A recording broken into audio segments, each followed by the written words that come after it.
Hello students, welcome to Arrow maths.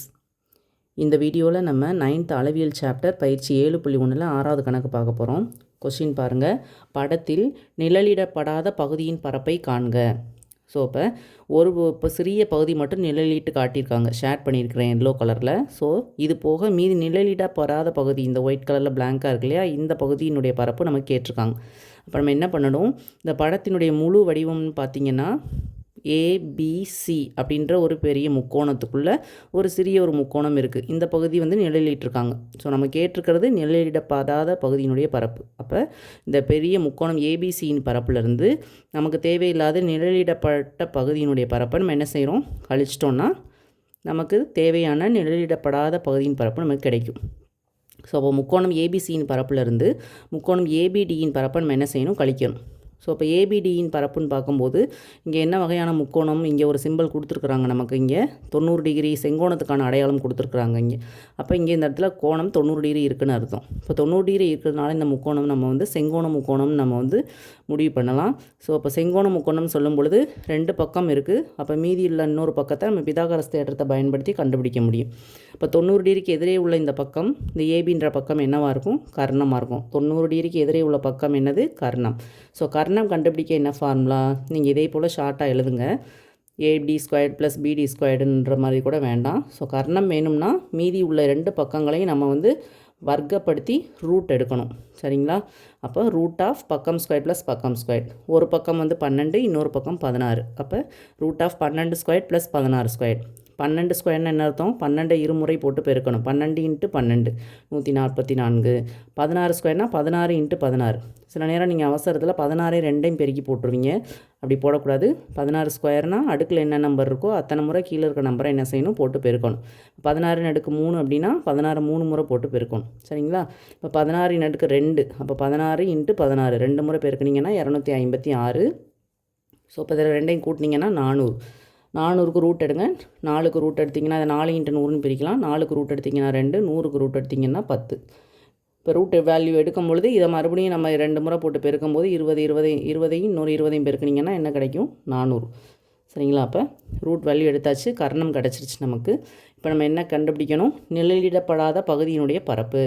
அப்போ என்ன செய்யணும், அந்த பெரிய முக்கோணம் ஏபிசியின் பரப்பு, ஏபிசியின் பரப்புலேருந்து நமக்கு தேவையில்லாத பகுதி, நிழலிட்ட பகுதி தேவையில்லை. ஸோ ஏபிடியினுடைய பரப்பை நம்ம கழிக்க போகிறோம். ஸோ அதான் இங்கே எழுதியிருக்கோம். முக்கோணம் ஏபிசியின் பரப்பு மைனஸ் முக்கோணம் ஏடிபியின் பரப்பு. ஸோ இப்போ முதல்ல 2ஐயும் பிரிச்சுக்கோங்க. ஸோ இங்கே ஹெட்டிங் போட்டுக்கோங்க, முக்கோணம் ஏபிசி, இங்கே முக்கோணம் ஏடிபின்னு போட்டுக்கோங்க. இப்போ இது 2 முக்கோணத்துலையும் தனித்தனியாக நம்ம எஸ் வேல்யூ கண்டுபிடிக்கலாம். ஸோ எஸ்ன்றது சுற்றளவில் பாதி, அரை சுற்றளவு. ஸோ இந்த ஏபிசி, இப்போ முக்கோணம் ஏபிசின்னு பார்த்தீங்கன்னா என்னென்ன அளவுகள் இங்கே இருக்குது, முக்கோணம் ஏபிசியில் 42, இங்கே 34. இந்த பகுதி வந்து நம்ம இப்போ கண்டுபிடிச்சிருக்கிறோம் கர்ணம். என்ன கண்டுபிடிச்சோம், நம்ம இங்கே 20ன்னு கண்டுபிடிச்சோம் இல்லையா. ஸோ அப்போ பெரிய முக்கோணத்துக்கு என்னென்ன அளவுகள் இருக்குது, 42, 34, 20.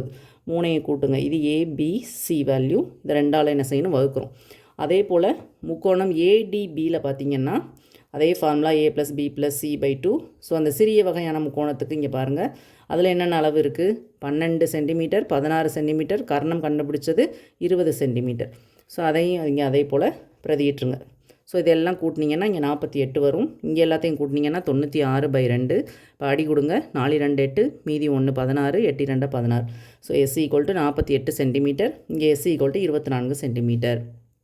ஸோ இதனுடைய அளவுகள் இங்கே ஏபிசின்ற 3 பக்க அளவுகளை இங்கே எழுதிக்கோங்க. அதே போல் இங்கே ஏபிசி வேல்யூவை இங்கே நம்ம எழுதிக்கிறோம். இப்போ அடுத்து முக்கோணத்தினுடைய பரப்பு நம்ம கண்டுபிடிக்கலாம். முக்கோணம் ஏபிசியின் பரப்புன்னு பார்த்தீங்கன்னா ஃபார்முலா நமக்கு தெரியும், Heron formula. Root of S × S - A × S - B × S - C. பிரதியிடுங்க. S value இந்த முக்கோணத்துக்கு என்ன கண்டுபிடிச்சோம், 48. அதுலேருந்து ஏபிசி வேல்யூ இங்கே இருக்கு இல்லையா, அதை அப்படியே கழிக்க வேண்டியதான். 48 - 42 ஏ வேல்யூ. அடுத்து அதே போல் 48லேருந்து 34 கழிங்க பி வேல்யூவை. அடுத்து சி மதிப்பு 20. அப்போ 48லேருந்து சி வேல்யூவை கழிங்க. ஸோ கழிச்சிங்கன்னா 48 இங்கே கழிச்சிங்கன்னா 6, இங்கே 14, இங்கே 28.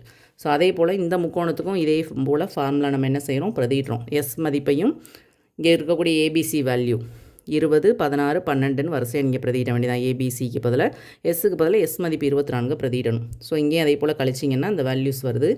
இப்போ என்ன பண்ணணும்னா ஸோ இப்போ கழிக்கும் பொழுது உங்களுக்கு என்ன வருது 48 இன்ட்டு 60 இன்ட்டு 14 இன்ட்டு 28. ஸோ இப்போ இதை வந்து இன்னும் எளிய காரணிகளாக பிரிங்க. ஸோ இதே போல் நீங்கள் சென்டரில் விரும்பினா இதை வந்து நீங்கள் சைடில் ரஃப் கோர்க்கில் கூட செய்யலாம். ஸோ உங்களுக்கு இல்லை நீங்கள் சென்டர்லேயே இங்கேயே எழுதணுனாலும் எழுதிக்கலாம், ஒன்றும் பிரச்சனை இல்லை. பென்சிலில் எழுதி பாருங்கள், செக் பண்ணிவிட்டு ஒரு தப்புனாலும் நீங்கள் அழித்து மாற்றிக்கலாம். சரிங்களா? 48 2ஆல் வகுத்து பார்த்தீங்கன்னா 2 4 4 2 8. மறுபடியும் 2வது வாய்ப்பாடு, 2வது வாய்ப்பாடுலேருந்தே ஸ்டார்ட் பண்ணுங்கள். அது போட முடியலன்னா அடுத்து 3வது வாய்ப்பாடு. ஸோ 1 2 2 4, மறுபடியும் 2வது வாய்ப்பாடு 6 2 12, மறுபடியும் 2வது வாய்ப்பாடு 3 2 6, மறுபடியும் 3வது வாய்ப்பாடு போட்டு 1 வர வரைக்கும் போடுங்க. அதே போல் 28 இது போல் பிரிங்க. ஸோ இது போல் போட்டுடலாம் இல்லையா? ஸோ இப்போ நம்ம என்ன எழுதுகிறோம், 48க்கு நம்ம என்னென்ன பிரிச்சுருக்குறோம், 2 இன்ட்டு 2 இன்ட்டு 4 முறை 2 வந்திருக்கு, அடுத்து ஒரு 3. ஸோ இங்கே இருக்கக்கூடிய 6 அது போல் என்ன செய்கிறோம், 2 இன்ட்டு 3ன்னு பிரிக்கிறோம். அதே போல் 14 இருக்கு இல்லையா, 6 2 இன்ட்டு 3 23 6ன்னு பிரிக்கிறோம். 14 7 14ன்னு பிரிக்கிறோம், 2 இன்ட்டு 7. அடுத்து இங்கே இருக்கக்கூடிய காரணிகள். ஸோ 28 என்னென்னு பிரிக்கிறோம் அப்படின்னா 2 இன்ட்டு 2 இன்ட்டு 7ன்னு போடலாம். ஸோ இங்கே இடம் நான் இல்லாதனால நான் என்ன பண்ணியிருக்கேன் அப்படின்னா 4 28ன்னு போட்டிருக்கேன். சரிங்களா? இப்போது 2 முறை இருந்தால் ஒரு முறை நம்ம வர்க்கமூலம் எடுக்கிறோம். ஸோ இங்கே 2 முறை 2 இருக்குது. ஸோ இதுலேருந்து ஒரு 2, இதுக்கு ஒரு 2 வரும். இங்கே ஒரு 3 இருக்குது. ஸோ இங்கே ஒரு பேர் 2 இருக்குது. ஸோ அதே போல் இந்த 2 7க்கு ஒரு 7 எடுக்கலாம். ஸோ இங்கே இருக்க மிஞ்சி இருக்கிறது இங்கே ஒரு 4, 4க்கு ரூட் எடுத்திங்கன்னா என்ன வரும், 2. 4 வந்து 2 இன்ட்டு 2ன்னு எழுதலாம்ல. ஸோ அப்போ ஒரு 2 எடுக்கிறோம். இது எல்லாம் பெருக்கும் பொழுது நமக்கு 336 கிடைக்கிது. ஸோ இதே போல் முக்கோணம் ஏடிபி அதுலேயும் அதே போல் இதே 24 நீங்கள் காரணிகளாக போட்டிங்கன்னா இது போல் கிடைக்கும். ஸோ இதையும் நீங்கள் இது போல் ரூட்டுக்குள்ளே நீங்கள் எழுதி பாருங்கள். ஒவ்வொரு எண்களும் 2 முறை இருக்குது. இப்போ வந்து 24க்குரிய காரணிகள் 2 இன்ட்டு 2 இன்ட்டு 2 இன்ட்டு 3. ஸோ எழுதிட்டோம். அடுத்து 4 இன்ட்டு 8 வந்து எப்படி எழுதலாம், 4 2 8. அதே போல் 12 எப்படி எழுதலாம், 3 இன்ட்டு 4ன்னு எழுதுகிறோம். ஸோ இதே போல் நான் குரூப் பண்ணியிருக்கேன், இப்படி நான் போட்டு காட்டியிருக்கேன். இது போல் நீங்களும் பென்சில் அப்படி போட்டுக்கிட்டிங்கன்னா உங்களுக்கு கொஞ்சம் ஈஸியாக இருக்கும்.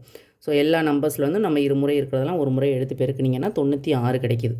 கொஸ்டினுக்கு வந்து இப்போ கண்டென்ட் பரப்பும் தனித்தனியாக கண்டுபிடிச்சிட்டோம்.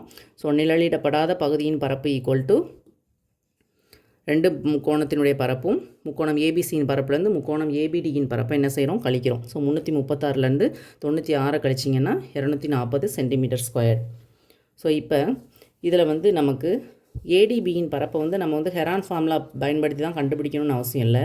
இப்போ இன்னொரு மாற்று முறை நம்ம வந்து அந்த ஏடிபி முக்கோணத்தை மட்டும் நம்ம எளிமையாக நம்ம வந்து இந்த மெத்தட்லேயும் கண்டுபிடிக்கலாம், அந்த 96 சென்டிமீட்டர் ஸ்கொயர்ன்றதை. எப்படின்னா இப்போ இந்த ஏடிபி முக்கோணத்தை மட்டும் நான் தனியாக உங்களுக்கு வரைஞ்சி காட்டியிருக்கேன் பாருங்கள். இங்கே வந்து இப்போ டீன்ற பாயிண்டில் வந்து உங்களுக்கு 90 டிகிரி இருக்குது. அப்போ இது செங்கோண முக்கோணம். இன்னொன்று நம்ம வந்து நீங்கள் படிச்சிருப்பீங்க சின்ன கிளாஸஸில், இங்கே செங்கோண முக்கோணம் அதாவது அடிப்பக்கமும் உயரமும் கொடுத்துருந்தாங்கன்னா முக்கோணத்தினுடைய பரப்பு நீங்கள் இதை படிச்சிருப்பீங்க, அரை இன்ட்டு அடிப்பக்கம் இன்ட்டு உயரம். ஸோ இந்த ஃபார்முலா பயன்படுத்தியும் நம்ம வந்து என்ன செய்யலாம், முக்கோணத்தின் பரப்பு இந்த செங்கோண முக்கோணத்தினுடைய பரப்பை நம்ம எளிமையாக கண்டுபிடிக்க முடியும். ஸோ அப்போ என்ன போடலாம், 1/2 இன்ட்டு, ஏன்னா இங்கே அடிப்பக்கம் உயரம் ரெண்டுமே இருக்குது. இங்கே அடிப்பக்கம் வந்து 12 சென்டிமீட்டர், உயரம் வந்து 16 சென்டிமீட்டர். அப்போ அரை இன்ட்டு 12 இன்ட்டு 16, அரை இன்ட்டு அடிப்பக்கம் இன்ட்டு உயரம், அதான் ஒரு ஃபார்முலா. இப்போ அடி கொடுத்திங்கன்னா 1 2 6 2 12. ஸோ 6ஐயும் 16ஐயும் பெருக்குனிங்கன்னா 96 சென்டிமீட்டர் ஸ்கொயர். ஸோ இந்த முறையில் ஏடிபியின் பரப்புக்கு மட்டும் நீங்கள் இதை பயன்படுத்தி கூட நீங்கள் என்ன செய்யலாம், ஹெரான் ஃபார்முலா பயன்படுத்துக்கு பதிலாக நீங்கள் இந்த முறையில் பயன்படுத்தி இந்த 96 என்ன செய்யலாம், கண்டுபிடிக்கலாம். Okay, thank you students.